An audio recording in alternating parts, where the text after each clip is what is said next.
Va alaykum assalom va rahmatullohi va barakatuh. Aytadilar, bilamiz, tug'ilgan kuni nishonlash ham, tabriklash ham joiz emas.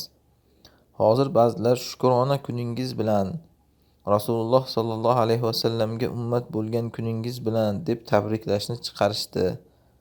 Shunga tanbeh bersangiz debdilar. Kullu muhdasatin bid'a va kullu bid'atin dalalah va kullu dalalatin finnar.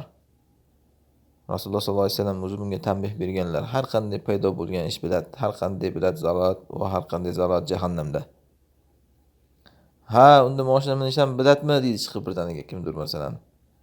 U dunyoyingni ishi. Tabriklayman deganing bo'lsa, muborak bo'lsin deganing bo'lsa, bu duo bu.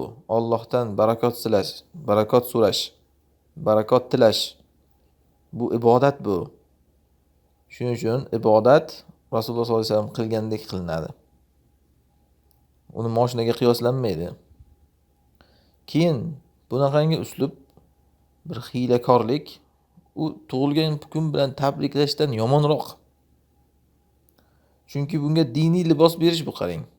Tug'ilgan kun bilan tabriklayman degan odamda masalan bitta bir illat bo'lsa, uki o'sha duo. Uni ham yana o'sha xoslash mumkin emas kunga, ya'niki o'sha tug'ilgan kunga xoslab qilish. Lekin mana bu odamda ikkita illat bor. Birinchisi o'sha duo qilayotgani, muborak bo'lsin deb xoslashmas kunni xoslab. Ikkinchisi endi shunga yana Rasulullohni aralashtirib yoki shukrona degan gaplarni aralashtirib, bu ikki karra yomonlikni paydo qilish bu. Subhanalloh, bu odamlar shu Bani Isroilga o'xshagisi kelaverar ekanda. Bani Isroilga qulu hitto. Hitto deylar desa, hinto deyishgan, o'zgartirish shuni sal boshqacha qilaylik deb. Men shunga o'xshayapti demoqchiman. Tug'ilgan kun bilan qilma desa, ha, bu tug'ilgan kun bilan demayman, shukrona kuni bilan. Rasulullohga ummat bo'lgan kun bilan deb shunaqa qilib ozgina hiyla qilib o'zgartirish. Bu Bani Isroilni mana shuning uchun Alloh la'natlab tashagan. Shuning uchun ularda mana shu bugungi kunda mana ko'rib turgan yahudiylariz shunaqa Allohning buyruqlariga o'yin qiladigan qavmlar bo'lgan u. Hiyla qilaman, aylanib o'taman deb. O'shanga o'xshab bugun mana shu yahudiy zolimlar butun toshu daraxt la'natlayotgan shunaqa xalqqa o'xshagimiz keladimi bizda?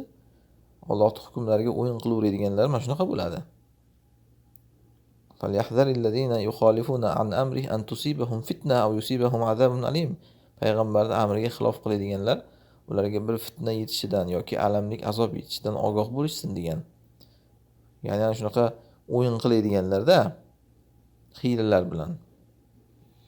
Rasululloh sollallohu alayhi vasallam aytganlar, ummatimdan bir toifasi xamirni boshqa ism bilan nomlab, halollab, musiqani halollab, tog'ni bag'rida raqs tushib, ichib yotganlarida maymun to'ng'izlarga aylantirib tashlaydi Alloh deganlar. Ustlariga tog'ni yiqitadi, tirik qolganlarni esa maymun to'ng'izga aylantirib tashlaydi. Bu kimda bo'lgan aslida maymun to'ng'izga aylanish? Yahudlarda bo'lgan. Ular mana shunaqa qilib, o'yin qilib, hiyla qilib, haromni halollashgan payt. Ko'ryapsizmi? Bitta yahudda emas ekan, kimdir chiqib chirqillamasin, u yahudiy, men yahudiy emasman deb. Mana Rasululloh ogohlantirib ketganlar. Bu ummatda ham kelib olib, ana shu yahudlarga o'xshab hiylalar qilib, narsalarni boshqa nomlar bilan nomlab o'zicha halollab oladigan odamlar, ularga ham xuddi o'sha yahudlarga bergan jazoni Alloh beradi, ustidan tog'ni yiqitib, tirik qolganini esa maymun to'ng'izga aylantirib tashlaydi degan. Endi bitta tug'ilgan kun qilgani uchun maymun to'ng'izga aylanadi demayapman men, lekin shariatga o'yin qilgan odam bunaqa qilib tug'ilgan kun halollayman deb boshqa narsaga ham o'yin qiladi u odam.